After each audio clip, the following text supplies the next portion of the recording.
pessoal, começando mais uma aula de matemática e hoje a gente vai falar um pouquinho sobre ângulos, tá certo? Os tipos de ângulos é só uma revisão, com certeza vocês já viram esse conteúdo, então vamos lá logo para os nossos objetivos. O objetivo de hoje vai ser reconhecer as principais características e classificação de ângulos, tá certo?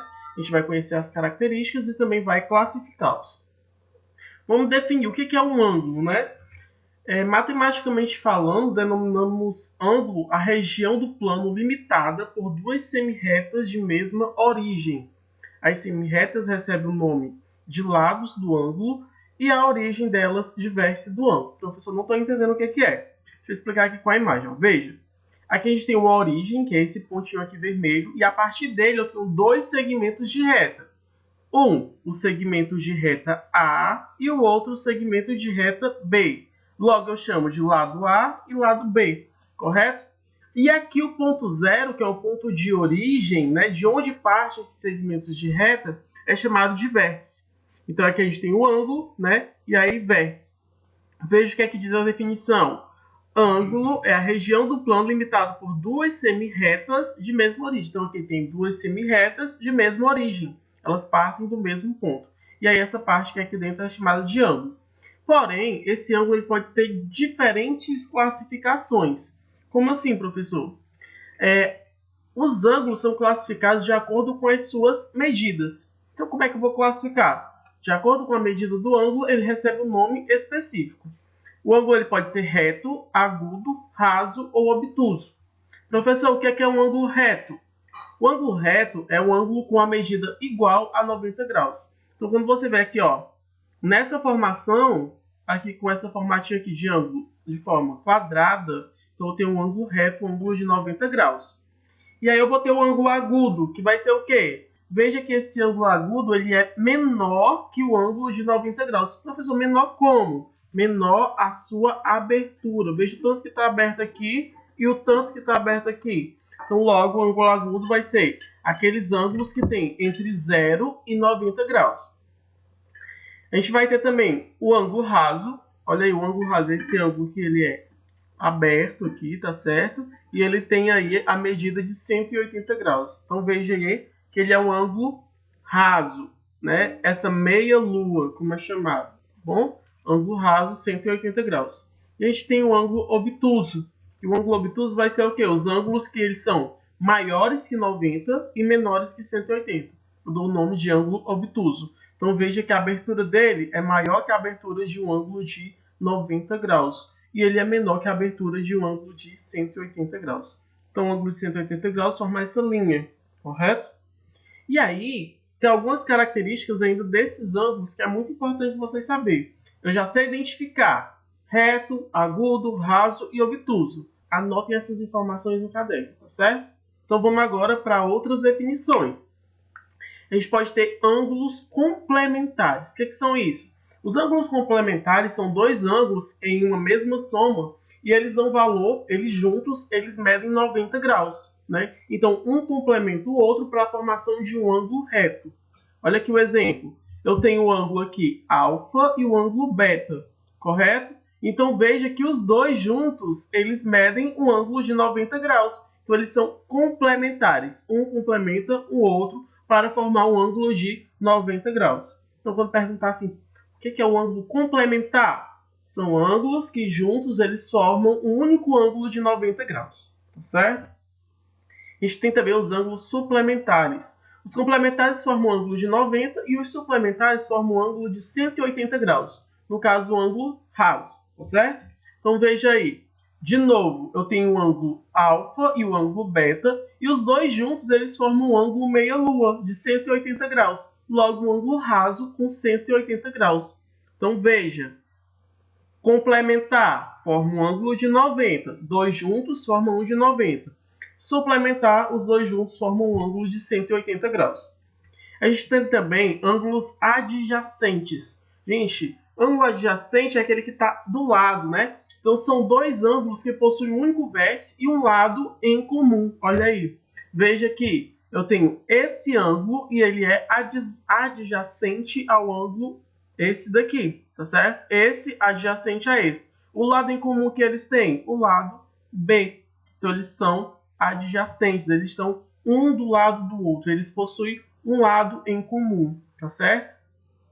E também um único ponto de origem, né? Então, veja que esse ângulo ele tem esse único ponto de origem, assim como esse. O ponto de origem é o ponto O, tá bom? E a gente tem também os ângulos congruentes.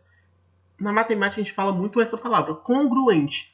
Gente, ângulo congruente é um ângulo que tem a mesma medida. Congruente dá a ideia de igual. Então, ângulos que são iguais. Exemplo. Aqui eu tenho dois exemplos, né? O ângulo COD, né, medindo 30 graus, e o ângulo AOB, também medindo 30 graus. Então, veja que eles têm a mesma medida, então eu posso dizer que são ângulos congruentes.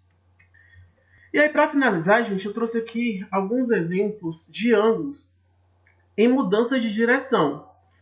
Lembra, os ângulos eles são formados por dois segmentos de reta que têm um ponto de origem em comum, correto? Então, quando eu estou, por exemplo, fazendo um trajeto, olha aqui, eu posso fazer diferentes mudanças de direções e essas direções, elas têm o quê? Diferentes tipos de ângulos. Então, vamos lá. Para chegar à escola, Carlos realiza algumas mudanças de direção, como mostra a figura a seguir. Então, veja, o carro saiu do ponto A, correto? Que era a origem dele, de onde ele estava. Ele veio até o ponto B. Você concorda que do ponto A ao ponto B eu tenho um segmento de reta. Do ponto B, ele fez uma mudança de direção. Ele mudou agora e passou ir reto. Veja que fez um ângulo aqui, correto? Um ângulo de 120 graus. Esse ângulo eu posso chamar ele de ângulo obtuso. Por quê? Porque ele é maior que 90 graus e ele é menor que 180. Então, aqui o ponto B forma um ângulo obtuso. Continuou, ele seguiu reto, né? E no ponto C ele fez outra mudança de direção. E aí ele mudou aqui o sentido, formando um ângulo de 100 graus. Um ângulo de 100 graus é um ângulo obtuso também. Por quê? Porque ele é maior que 90 e menor que 180. Ele foi até o ponto D, e do ponto D ele fez uma mudança de direção para o ponto E, formando um ângulo de 60 graus. Então veja que esse ângulo de 60 graus é o ângulo agudo. Professor, agudo por quê? Lembra, ângulo agudo é aquele que é menor que 90 graus. Se tem 60, é menor que 90, então ângulo agudo. Veio até o ponto E, e do ponto E ele fez outra mudança de direção, formando um ângulo de 90 graus. Professor, esse ângulo de 90 graus está estranho. Por que ele não está um ângulo reto? Gente, veja, na posição que está, não vai ser um ângulozinho reto, né? Quadradinho. Mas se ele tem a medida de 90 graus, é independente, é um ângulo reto. Então, formou um ângulo reto aqui. Seguiu até o ponto F, veio para o ponto G, formou mais um ângulo aqui de 70 graus, um ângulo agudo. E do ponto G ao H, ele fez um ângulo de 90 graus, que é um ângulo reto, tá certo? Então, veja aí que as mudanças de direção no trajeto, elas também formam ângulos. Outra situação que a gente tem diferentes tipos de ângulos é no relógio. Então veja que dependendo da posição dos ponteiros do relógio, eu posso ter diferentes tipos de ângulo. Exemplo, aqui nesse horário eu tenho um ângulo agudo. Por quê? Porque eu tenho um ângulo menor que 90 graus, correto? Aqui, ó, 15 minutos dá igual ao ângulo reto. Por que um ângulo reto? Porque eu tenho um ângulo de 90 graus. Se ó, faz aqui e aqui, você vai ver que eu tenho 90 mais 90, que dá 180, que seria um ângulo raso. E aqui, se eu tivesse mais 90, 270 e mais 90, 360, que é um ângulo nulo, um ângulo completo, uma volta toda, tá bom? Aqui eu tenho um ângulo raso de 180 graus, né? E aqui eu tenho um ângulo obtuso, que ele é maior que 90 e menor que 180. Para ele ser 180, ele teria que estar aqui no 6. Então veja que também nos relógios tem diferentes tipos de ângulos, formam diferentes tipos de ângulos. Professor, o que é que você quer passar para mim? Normalmente a gente cobra nas provas, nas atividades, para você reconhecer o ângulo como mudança de direção. Então, por exemplo, você vê um trajeto de um barco, né, ele vai em uma direção, e aí para desviar de por exemplo, de uma rocha, de um rochedo que tem na água, né, próximo à costa, ele tem que fazer a mudança de direção. E nessa mudança ele faz um ângulo. Aí eu pergunto, qual é o tipo de ângulo? Então você tem que reconhecer agudo, reto, obtuso e raso. Tá bom? Então é isso. É bem simples esse conteúdo. E eu já vou passar as atividades para vocês.